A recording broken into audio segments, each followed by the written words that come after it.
পবিত্ৰ দিনটোক স্মৰণীয় কৰি ৰখাৰ আমি প্ৰয়াস কৰিছোঁ আমাৰ বিদ্যালয়ত অধ্যয়নৰত যিসকল ছাত্ৰ ছাত্ৰী সেই ছাত্ৰ ছাত্ৰীসকলৰ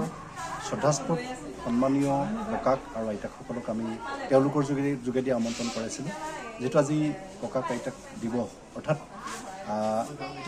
যিটো তৃতীয় জেনেৰেশ্যন তৃতীয় পুৰুষ এই তৃতীয় পুৰুষসকল দ্বিতীয় পুৰুষৰ কেতিয়াবা সমস্যাৰ সন্মুখীন হৈছে আৰু সেই দ্বিতীয় পুৰুষৰ সমস্যাৰ সন্মুখীনখিনিক তৃতীয় পুৰুষ অৰ্থাৎ নাতিসকলে যাতে নিৰাময় কৰিব পৰা এটা ব্যৱস্থাক আগবঢ়াই নিব পাৰি সেই উদ্দেশ্যকে আমি লৈ আজি বিদ্যালয়ত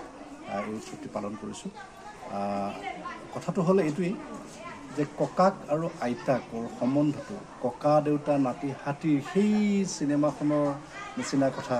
আৰু সেই তাহানি দিনৰ ককাকসকল আইতাকসকলৰ কিমান মৰমৰ আছিল এই বস্তুটোক লাহে লাহে কমি যোৱা যেন কেতিয়াবা অনুভৱ হয় কি কাৰণত নাজানো তাৰ অন্তৰ্নিহিত বহুতখিনি কাৰণ থাকিব পাৰে আমি প্ৰয়াস কৰিছোঁ যে